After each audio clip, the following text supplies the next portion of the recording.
Welcome back, everybody. Episode 5 of Buildcast. My good friend Natalie. Good to be back. Brian Hurd, of course. Y'all know my name, though. We know you. We've got Jenn Saladay with Koopa Sotheby's. Yes. I don't know why I say it like that. It's just Koopa. And then we have Tony Villareal with, Build 512, Alabaster Custom Homes, 12 Stones, Build 713. What else am I missing? Build EFW, new brand up in Dallas. Nice. I knew there was something. So really excited. So we start episode 4. Jenn, you were with us, and we started the conversation of the relationship between builders, realtors, and then ultimately lenders, and it's not always Shangri-La. So what we really wanted to do is have Tony come in today and add a little extra flavor to that conversation.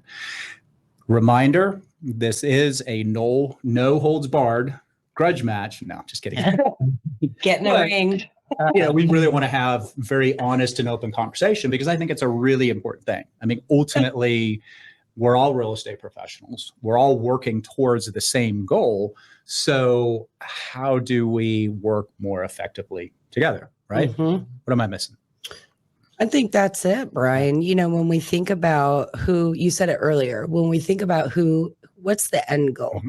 And the end goal are the homeowners closing on that house and having a team on every angle that supports getting them to the finish line. And everybody at this table. Yeah. We're all part of that tripod, that team that you just mentioned. Mm-hmm. We just got to start acting like it. Exactly. Yes. So, We're all on the same team. We are. We're all in this together. We are. So just to kind of recap a little bit from the last episode, speak a little bit, if you would, about the relationship with realtors and builders, because, you've been a real estate professional for how many 10 years? 10 years. Mm-hmm. 10 years. And you work with a combination of resale, new construction, everything in between, correct? Yeah. If you can give just kind of a little background on where you see that relationship, how does it look, good, bad, and ugly? I would love to say it's amazing every time, but that's not the truth. Unfortunately, not. Unfortunately, it's not always that. But I mean, I think my relationship with builders, I've had some amazing builders where we're holding hands the whole way to the finish line and we're celebrating, we're cheering each other. And maybe, this wasn't explained well and I can step in, or that wasn't explained well and they can step in. So I think when it works, it works. It's amazing. The client feels great. They get all the warm and fuzzies, and they know at the end of the day, they got an amazing house and they felt supported. But there's a lot of times where maybe it doesn't work out that way. And, I think every situation is different. And I do think, every buyer should have a realtor to help them throughout this process. Now, are builders always amazing? No. Are realtors always amazing? No. It kind of falls on every side of this Lenders deal. are they? Lenders are great. No. Right. I mean, but it is hard. So I wish all 3 pieces of this came together. And a lot of times it does, and it's magic. And those are the clients that come back and repeatedly buy from everybody. They go back to the lender, they go back to the builder, they go back to the realtor. Yeah. So you're building long-term clients for life if it all can work together. But one person or one part of this, symbiotic relationship, if it's not working, the whole thing can go down. And that's where I think a lot of times we just kind of have to put our egos aside and work together. And again, it's all about the client. So I have a question on that. So hearing you say that, is there a consistent point in the home buying journey where you see it slide off the rails? I think after an inspection is one of the places where it can slide off the rails. And I think the incentive of getting kind of that final CD and really understanding the lending, I've always felt like it's kind of at the end. It's not as much at the beginning. And maybe that's just my most recent transactions that I'm speaking to, where it's kind of in the final hours where maybe we're just not getting the answers and we need to kind of come together and get there. But that's typically where I see it. What's interesting on that, and kind of floating over, Tony, to you and the processes that you've got throughout your companies on what is the construction flow, how are the updates being made, how are the construction teams outside of the sales teams, are they being trained to work with the buyer, with the realtor, and could that somewhat lessen? Instead of just sign a contract. Yeah, it just hit me when Or they feel like a cog in the machine. Right. That's like the worst place to be as a buyer, I think. You know, Yeah. you want to feel special. Much further, let's get a little background in you. So Tony is one of my absolute favorite human beings in the industry and otherwise. You'll never meet a more genuine man. He loves podcasts. He's really excited to be here. I am excited. And I know you hate talking. He's also incredibly humble, despite all those 2,000 brands that he has. Why did you get into home building in the first place, if you don't mind me asking? I grew up around it. My grandfather built both of his homes. I think once I got into corporate America and I pursued what my passions were, I realized it was always this reset. I was around it as a kid. It's what I loved. It's what my passion was. Spent the last 12 to 13 years of my life in corporate America in the hospitality industry and realized that it was probably the missing component in construction. So I'll speak to what y'all were talking about first as a home buyer. So before I started my own company, we built or went through the process of building a production home. I won't mention the builder, in a community in Georgetown. And it was an awful process. It was one of contention. It was one where we weren't partners in the process. It was very transactional.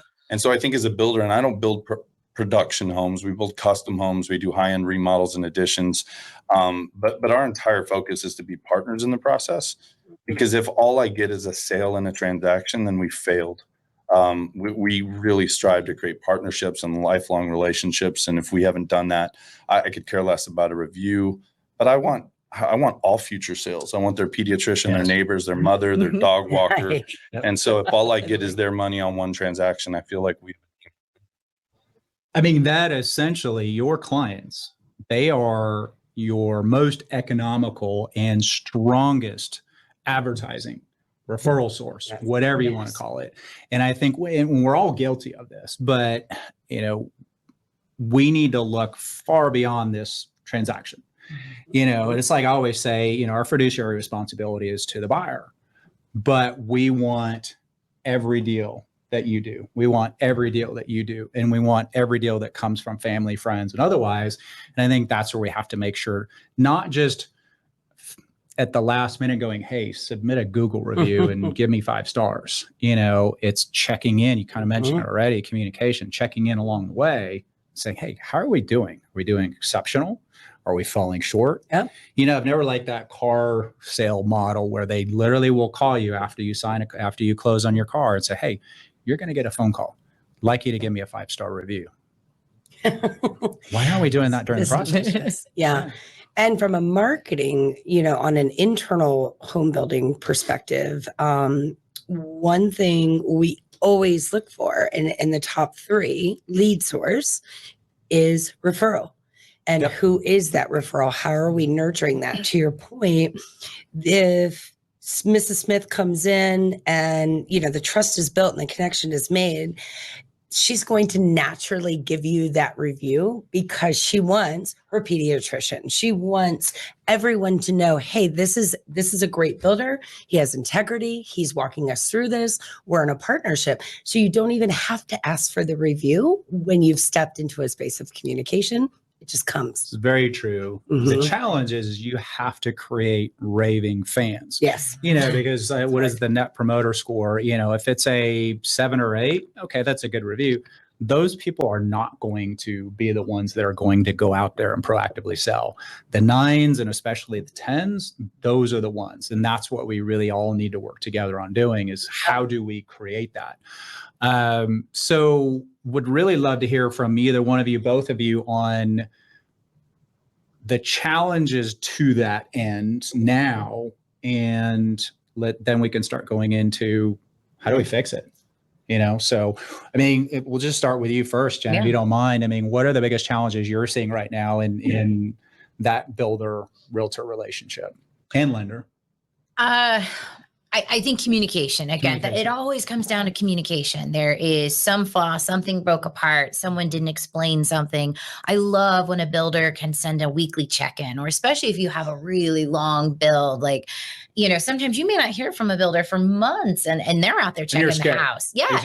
Nobody's out there. You're It's like, getting done. nobody's there. And you're like, well, this is normal. This is normal, but it's not coming from the builder sometimes. And, I can be like, well, it'll go from like no walls to suddenly walls and cabinets. Like it'll be a really quick process. And I want you to know this, and this is what's coming. But sometimes the builder's really good about it. And then times, it's just crickets. There's no communication. So the client doesn't know what those timelines are, or if something gets delayed, like refrigerators and appliances. And, we can't, that's outside of our control. But if you manage those expectations and communicate this with the client, then it is such a better building experience for everybody involved. Because the minute you break trust, the rest of the relationship, the rest of the transaction, you're fighting to get it back. It's a losing battle. It's hard to regain that trust.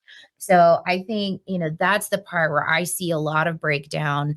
Or at the end, if we do an inspection and maybe there's some things that they're not going to address, and that's okay. A lot of the things that come up are subjective, but addressing it, not just kind of brushing it under the rug and, it doesn't matter. It does matter. And this is why it's okay. So I think that's where I've seen builders really shine, is in the communication throughout the process. If there's an issue, addressing it, not ignoring it, jumping ahead of it, and then following up and making sure they understand. That's where I see the biggest breaks in communication come down. So Tony, you've been talking a little bit, you and I, about building out a list of, real estate professionals, not just realtors, but real estate professionals, so that you want to, and you've mentioned it multiple times in the few minutes we've been on, partner with. How would you like to see that go? How would you like the relationship with realtors to go? So I've been in construction for a long time, but I'm relatively new to it as an industry. I mean, I started my company in 2016, and so I feel like I'm new to the party, and I'm kind of coming in and things are already established. So I like storytelling, and so I'll equate it to this. A couple of years ago, I was on a men's softball league at church, and I showed up trying to meet more men at our church. It was a big church, feel really disjointed, really disconnected. There were about 8 teams worth of men. And so all of the new guys were huddled together. And then these teams got selected from previous cliques and friends. And what was left were all these new guys who got to be on the same team. So you guys are the Bad News Bears. Is that I'd love to say we won the whole season, but I think it fell apart. Yeah, off the rails. But I feel a lot like in construction, it's the same way, is that people are already defensive because of previous experiences. They've already been hurt. They haven't been communicated with. They haven't been partnered with. And so it's just more of the same. And so jumping in and trying to be different as a builder or bring something different to the table, sometimes it's romantic in theory. And people say, well, I'd love it if you did that. No, everyone says that, no one does it. But it's just... It's hard. It's hard to break into relationships that haven't previously existed and where people have been lied to and used and generally mistrust. So we approached it from a different angle again, because I'm new to this. So we reverse engineered how to be good at our job. So we asked, what are the biggest 3 problems with custom home builders or new home builders or remodelers? And it's they took longer than they said they would. They didn't communicate and they went way over budget. So if I win at those 3 things, I'm better than 90% of the competition. So we use construction management software that includes realtors. It includes designers. It includes trades.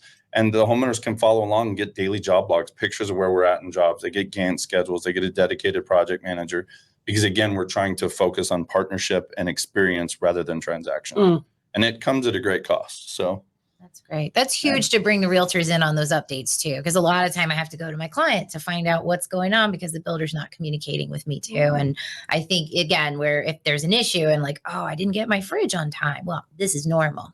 I see this everywhere, so I think that's huge. That's absolutely. Is it normal in your experience for builders to include you in things like co-construct and these software? I think it's a brilliant idea.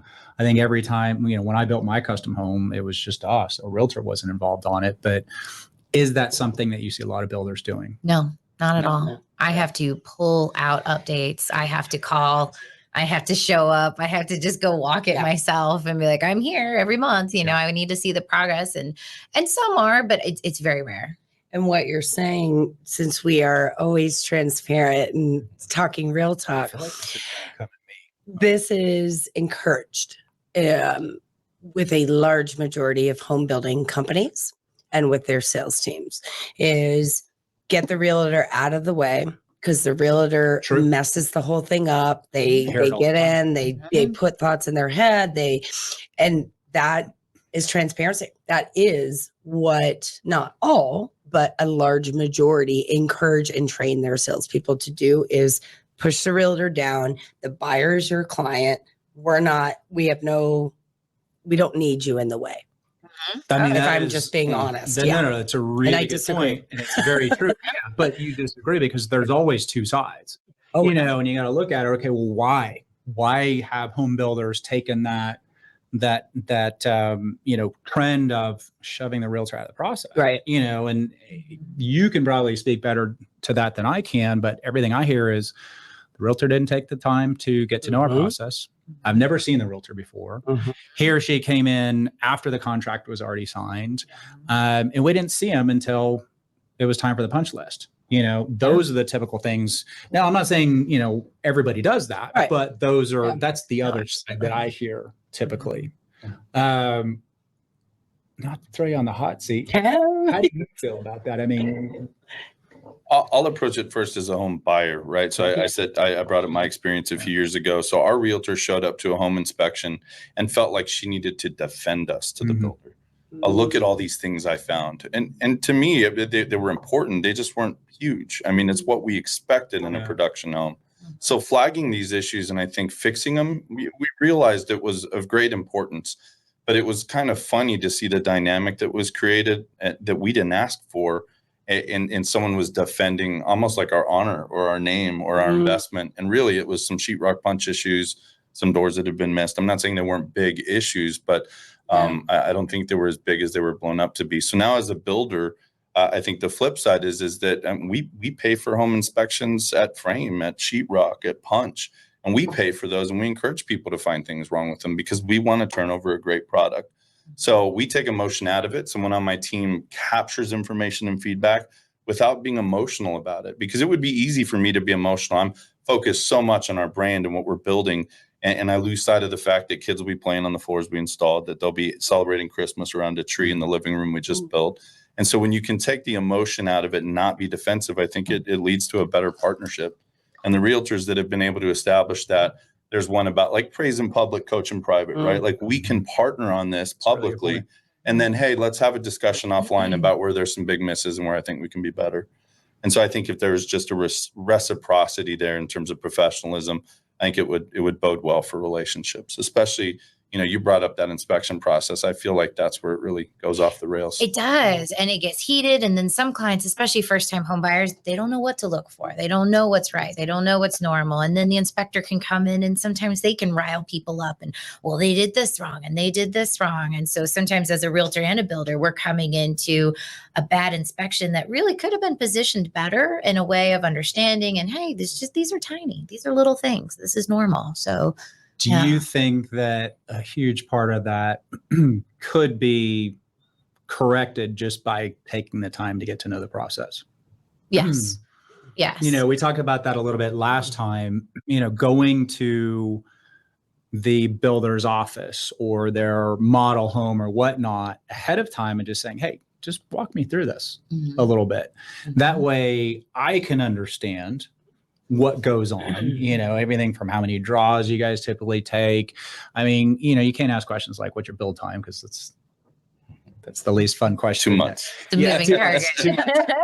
But, you know, I mean, honestly, this conversation right here is perfect, because if we can start fostering, you know, that open communication, I mean, that would solve, I would think, a huge part of it, right? Yeah. And I mean, there's builders I love, and I will go take my clients to them because I'm like, I know this process and they're going to take good care of you and they're going to outline it and they're going to step in here and do these things right. So, and then there are builders where my clients want to see it and I'll go show them and I'll say, you know, in my experience, this hasn't gone well, but every community is different and every project manager is different. And so let's see how this goes, and kind of knowing which builders are friendly or, you know, receptive. I think that's more the word. how you fix mistakes is usually more indicative of never making a mistake. Absolutely. And You know, own it. You Yeah. have to own it. And, I don't care if you're building the same house 1,000 times. Something is going to happen on every one of those homes. Everyone. There's just too many trades, too many hands, too many There's a people. million moving parts. It's a Randy Streetman. He was my mentor, Streetman Homes. And that's how we train sales is understand and tell the buyer and the realtor. Every home has over 1 million moving parts in it. There is no perfect home. And I think once we, again, communicate, we have the systems, we're doing this, everyone tends to go, oh, we're in this together, right? I need you, I need you, I need you. I'm buyer closing at the end. Yeah. But it is as an education on the buyer's side that comes from the realtor and the builder and the lender. Because, you're absolutely right. Everything that you just mentioned, those are all things that we as lenders have to be really good at, because sometimes clients will tell us things. I mean, you feel like Sigmund Freud on the psychologist couch and go, tell me about your mother. But,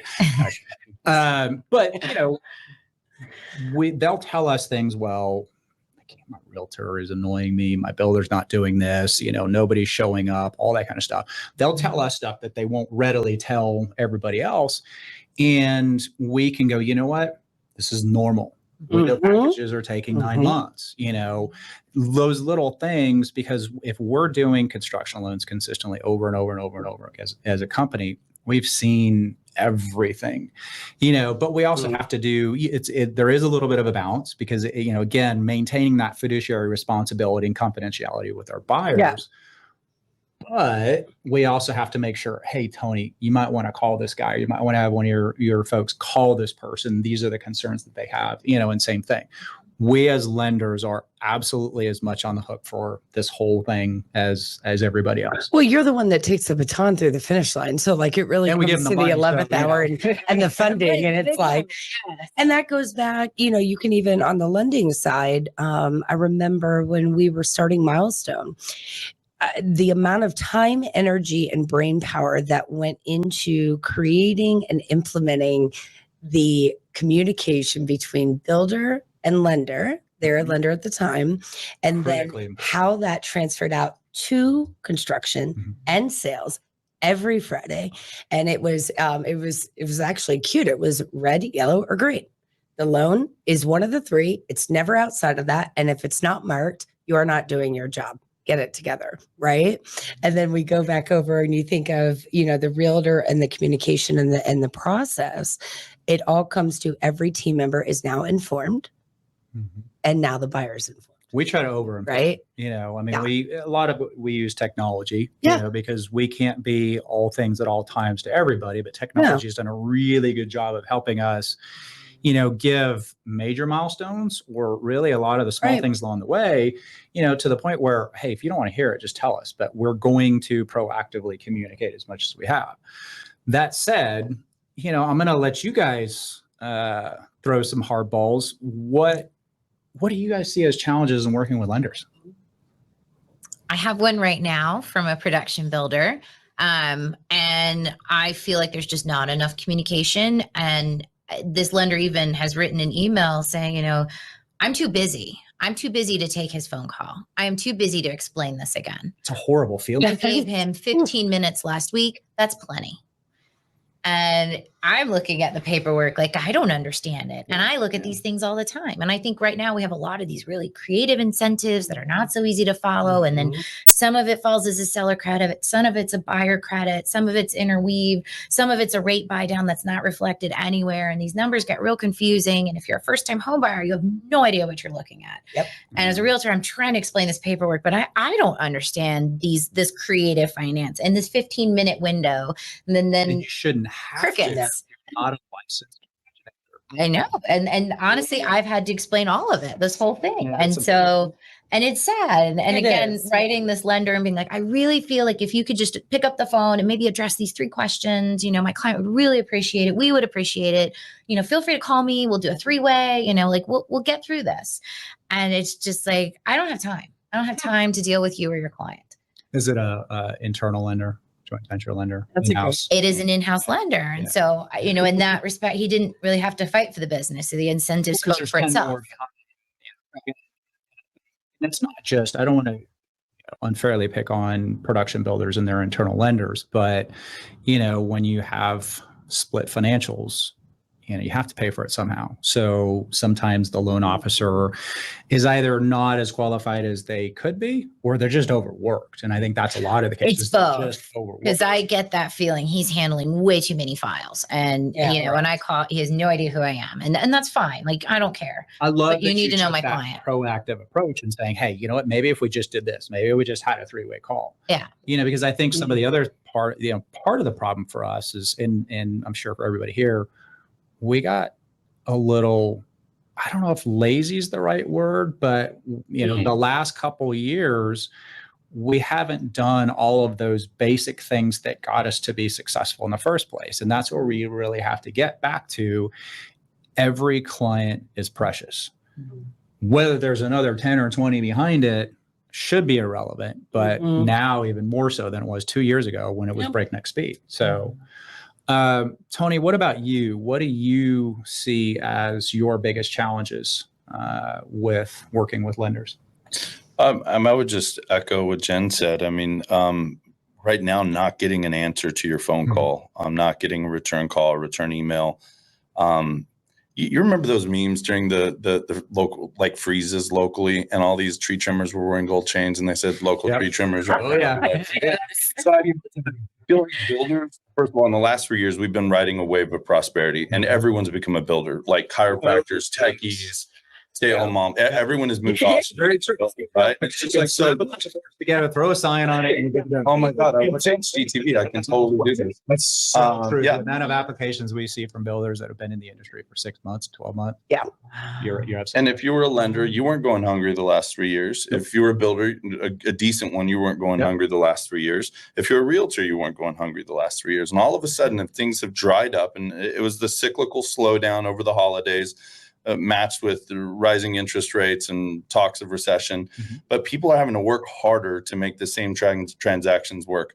So as a home buyer, I look at it and I feel like there's some sort of manipulation going on where people are moving all these things around to trick me into buying a home. And it feels deceitful.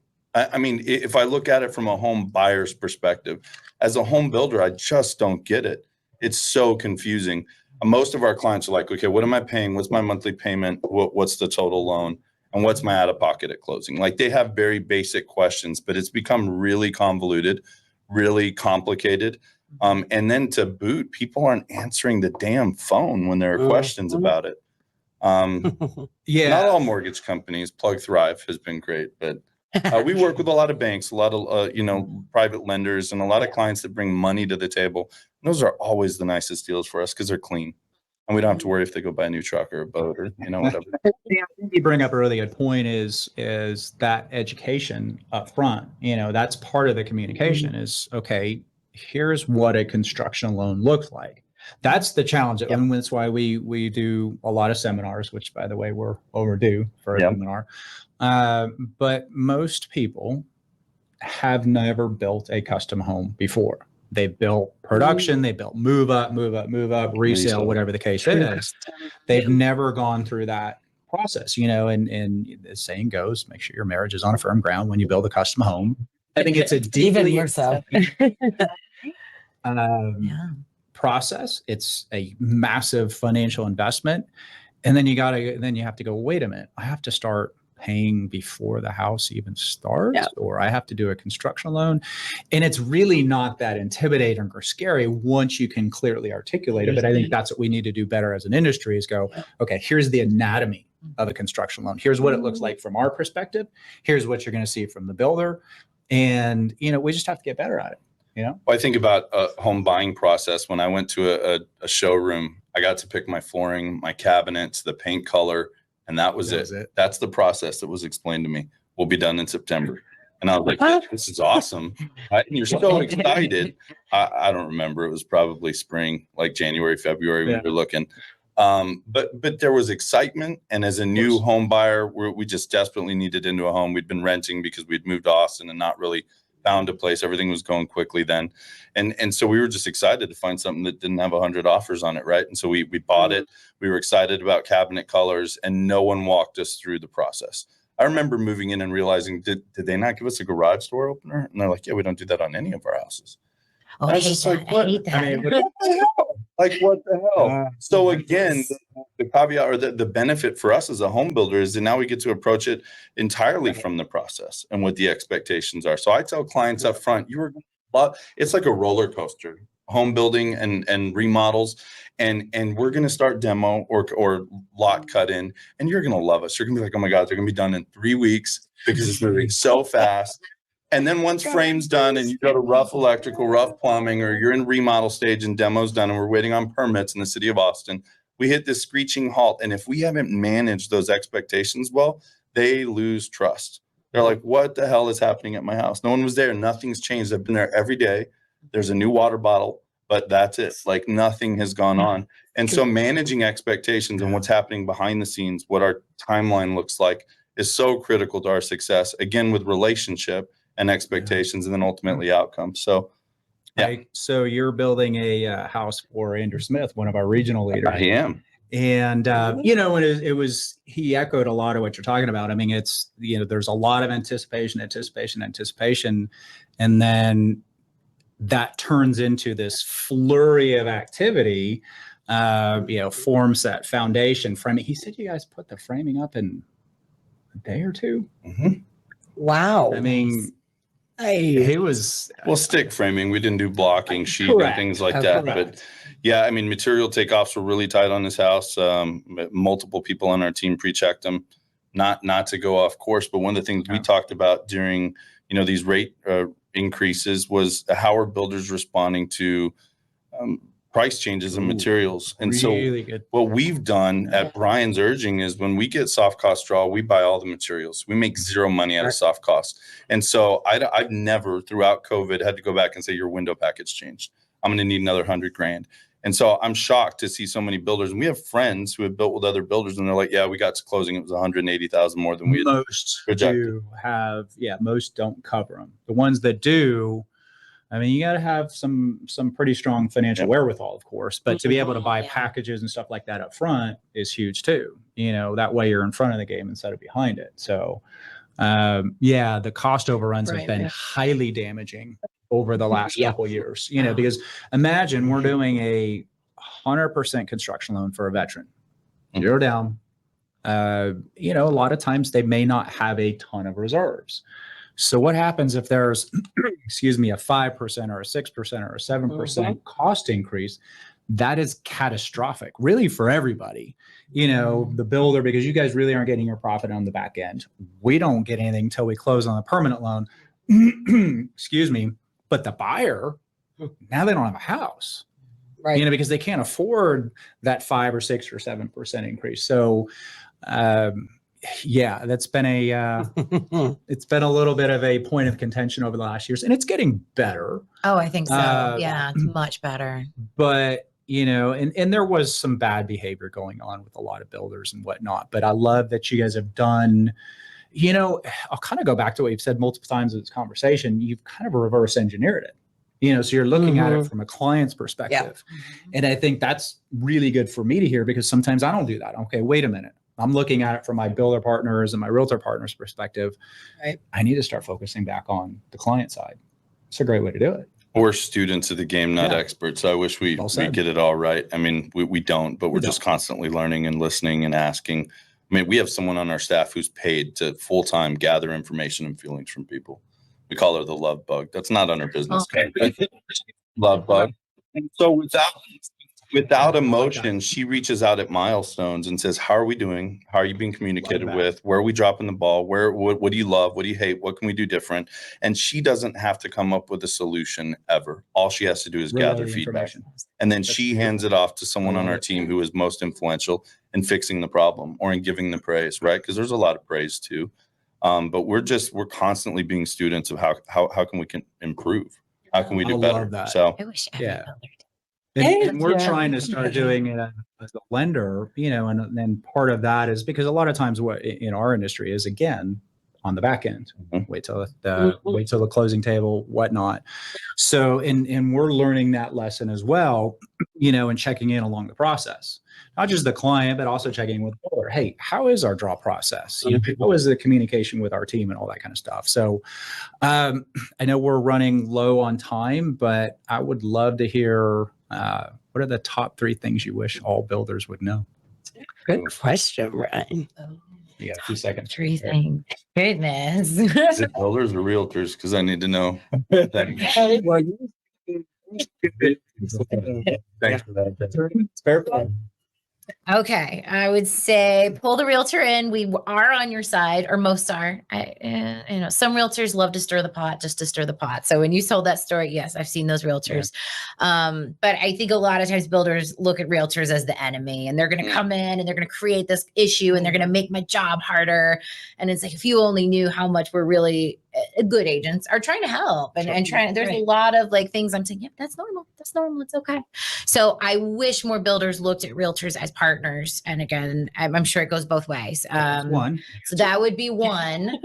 I think especially with first time home buyers, I wish more builders held their hand or explained the process. And again, we've touched on this a lot.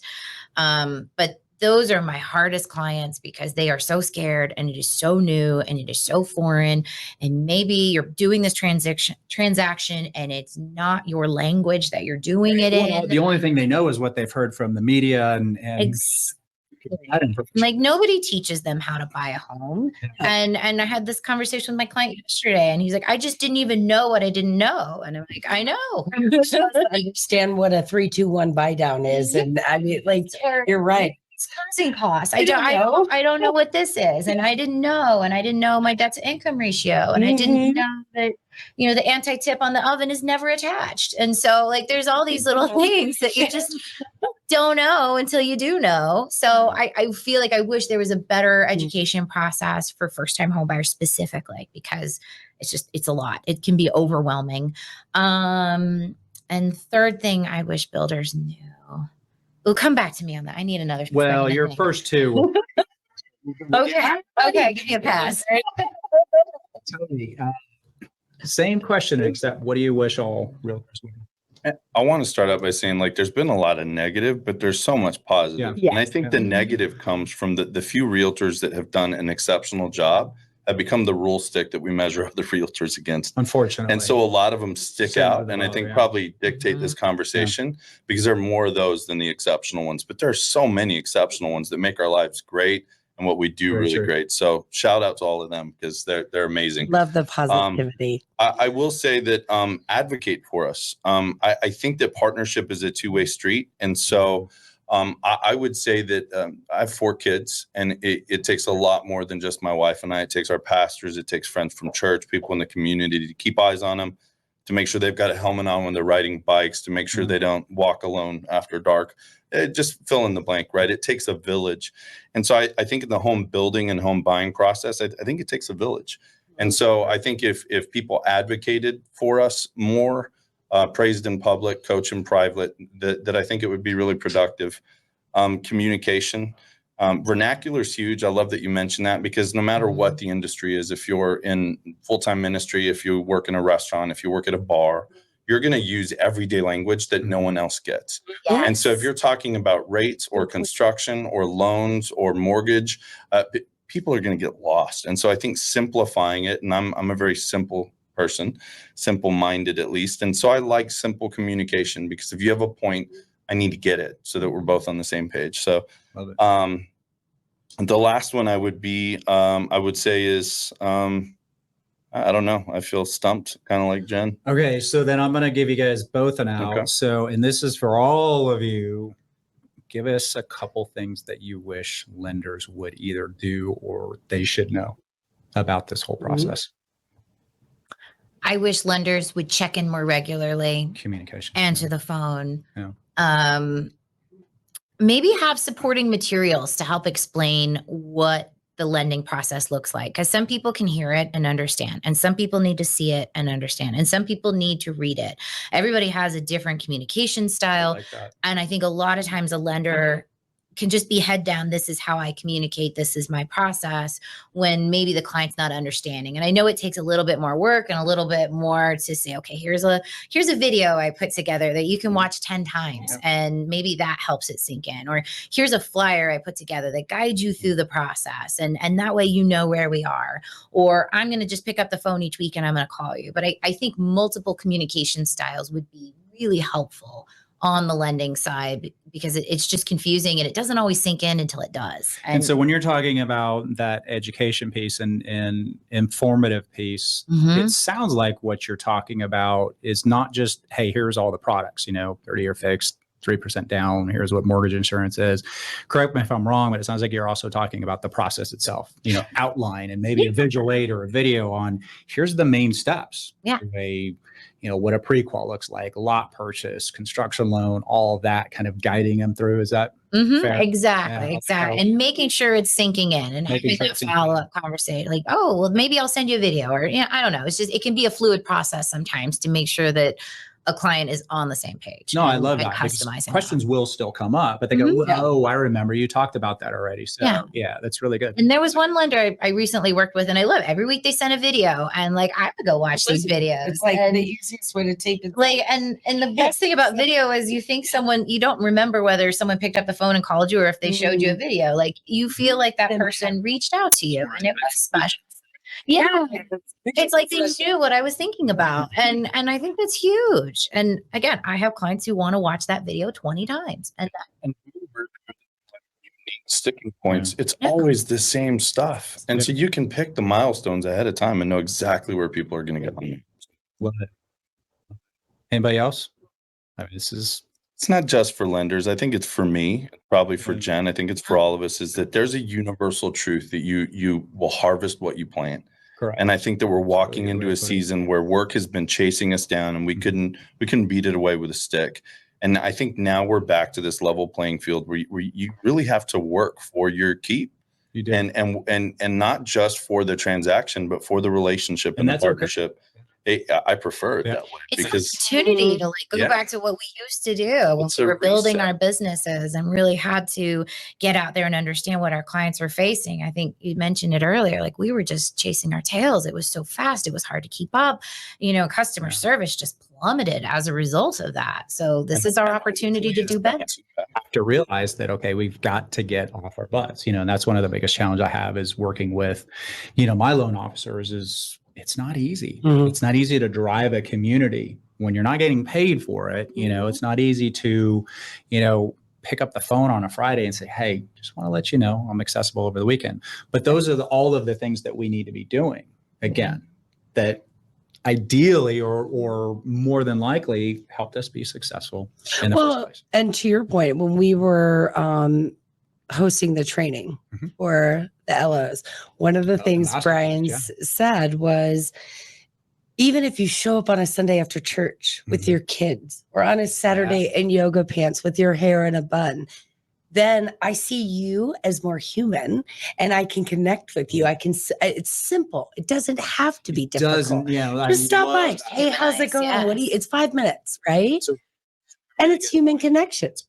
Yeah. And they're going to go, wait a minute. Yeah. You're a lender and you're here on a Sunday afternoon. Yep. Wait a minute. My banker doesn't work these hours. Right. I mean, and it's not like you have to sit there and, like you said, you don't have to dress to impress. I mean, sometimes you can if you're coming, whatever the case is. You don't have to have a script. You don't have to sell. Just show up. Just show that you're working when your partner's and it working. doesn't feel like a gimmick, Does because not. there's so many gimmicks out there now. Like, if I get for a free pizza offer, buy a house, or old Blockbuster DVD or whatever. I don't need a gimmick. I already, like, if I want a house, I'm already going to get a house. Just relationship and knowledge and communication. Like that, I don't think we need gimmicks anymore. The gimmick is connect. The gimmick is answer the phone. The gimmick is honor your word. So I like that. Yeah. Well, Thank you. Really, really great conversation. I knew it would be, and bringing the two of you guys together to really talk again, honestly, can't thank you enough. Hopefully we'll continue this conversation in future podcasts, but thank you so much for the time and bringing our insights and joining us. Fun. Thanks for carrying it. Yeah, it was great. Carrying Let's it. build that. Well, we'll give a shameless plug. Tony Villareal with Alabaster Custom Homes, Build 512 for all of our local people. Jenn Saladay, Cooper Sotheby's. Natalie, any closing remarks? Just be a good human. Get out there, connect, take out it back to the basics. Builders, lenders, realtors. Because when we get back to the basics, it makes sense. And that's communication, connection, transparency. So easy. Nothing else needs to be said. Thank you. Drops mic. Bye, everybody. That was good, guys.